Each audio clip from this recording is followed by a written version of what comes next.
আমরা ইংরেজিতে কথা বলার সময় প্রায়ই এই দুটি শব্দের সম্মুখীন হতে হয়, ড্রামা এবং প্লে। আমরা জানি বাংলায় এই দুটি শব্দের অর্থ একই। এই ড্রামা অর্থ নাটক এবং প্লে অর্থ নাটক। এই প্লে এটা কিন্তু নাউন হয় যখন নাটক অর্থ, আবার এটা ভার্ব হয় যখন এর অর্থটা দাঁড়ায় কি প্লে মানে খেলা, খেলাধুলা, খেলা, যেমন প্লেগ্রাউন্ড, খেলার মাঠ। আচ্ছা, যখন আমরা নাটকের ক্ষেত্রে আসি তখন এই প্লে মানে কি নাটক, ড্রামা মানেও নাটক। আমরা জানি ড্রামা মানে নাটক। এখন কথা হলো এই ড্রামা এবং প্লে শব্দ দুটো একই অর্থ দেয়, কিন্তু এই দুটো শব্দের ব্যবহার কি সবসময় একই হবে না ভিন্ন হবে, এটা নিয়ে আমরা আজকে কথা বলবো। ড্রামা এবং প্লে এই দুটোর যে confusion, solution of confusion between drama and play, এই দুটো নিয়ে আমরা আজকে কথা বলবো। ড্রামা এবং প্লে। ড্রামা হচ্ছে একটা নাউন, এটার অর্থ একটাই নাউন, ড্রামা মানে নাটক। এখন এই ড্রামা ব্যবহৃত হতে পারবে দুই ভাবে। কিভাবে? দুই ভাবে। কতভাবে? দুই ভাবে। একটা হলো কাউন্টেবল নাউন, কাউন্টেবল নাউন, আর আরেকটি হলো আনকাউন্টেবল নাউন, আনকাউন্টেবল নাউন। আচ্ছা, আমরা কাউন্টেবল নাউন বলতে আমরা কি বুঝি? কাউন্ট মানে গণনা, কোনো কিছুকে গণনা করা যায়। কাউন্ট এবং অ্যাবল মানে যোগ্য। কাউন্টেবল মানে গণনার যোগ্য যে কোনো নাউন, বিশেষ্য, যে কোনো কিছুর নাম, নেমিং ওয়ার্ড। তাহলে কাউন্টেবল নাউন যেগুলো যেগুলো গণা যাচ্ছে সেগুলো হলো কি এই ড্রামার ক্ষেত্রে ব্যবহৃত হবে, ড্রামা হবে সেখানে। এবং যেখানে আনকাউন্টেবল নাউন গণা যাচ্ছে না সেখানে এই ড্রামা আমরা ব্যবহার করতে পারবো। কিন্তু এই যে প্লে, প্লে একটা শব্দ, এই প্লে শব্দ, এই প্লে মানেও নাটক। এখন এই প্লেটা শুধুমাত্র তখনই ব্যবহার করা যাবে যখন নাউনটা কি হিসেবে ব্যবহৃত হবে? কাউন্টেবল হিসেবে ব্যবহৃত হবে। অনলি কাউন্টেবল, কাউন্টেবল অনলি, আমরা এটা মাথায় রাখলাম। তাহলে অনলি কাউন্টেবল নাউনের ক্ষেত্রে এই প্লে ব্যবহার করব আমরা, কিন্তু আনকাউন্টেবল নাউনের ক্ষেত্রে আমরা এই প্লেটা ব্যবহার করতে পারবো না।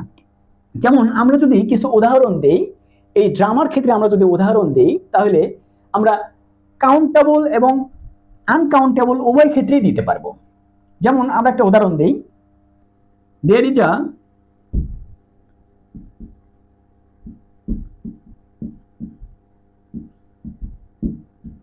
there is a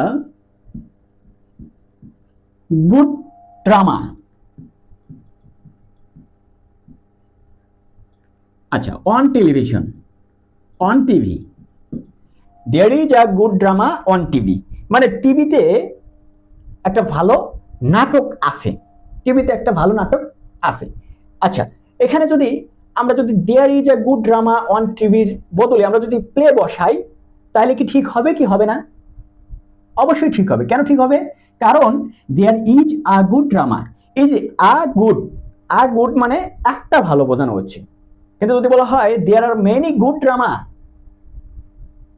তাহলে কি হবে? এখন আমরা সেখানে আসি। যদি একটা নির্দিষ্ট করে বোঝাচ্ছে বা দুইটা নির্দিষ্ট করে বোঝাচ্ছে, অর্থাৎ গণনা করা যাচ্ছে, গণা যাচ্ছে, তখন সেটা কি হবে? প্লে হবে, অনলি প্লের ক্ষেত্রে।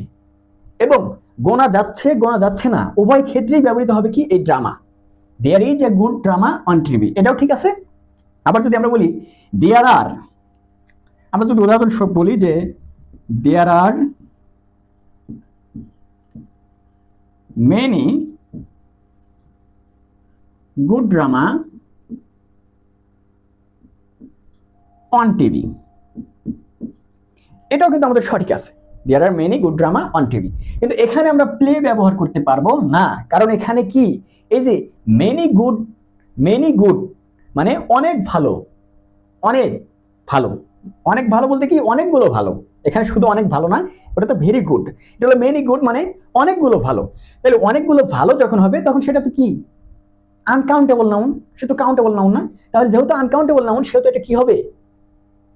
অবশ্যই এখানে ড্রামা লিখতে হবে, এখানে প্লে লেখা যাবে না। প্লে তখনই লেখা যাবে যখন সেটা অনলি ওয়ান কাউন্টেবল নাউন হবে। যদি এটা এরকম থাকে যে there is a good drama বা there is a very good drama, আমরা সেটাও লিখতে পারি, কোনো অসুবিধা নেই এখানে। Very good drama on TV, এই যে অন টিভি। তাহলে there is a very good drama on TV. এখানে এই যে এখানে প্লে হবে, there is a very good play on TV. তাহলে এখানে প্লেটা আমাদের কি আছে, সঠিক আছে। তাহলে আমরা প্লে, ড্রামা এবং প্লে এই দুটোর খুব সহজভাবে সহজ বিষয়টা শিখে নিতে পারলাম যে ড্রামা হবে কাউন্টেবল, আনকাউন্টেবল উভয় ক্ষেত্রে, এবং প্লে হবে অনলি কাউন্টেবলের ক্ষেত্রে।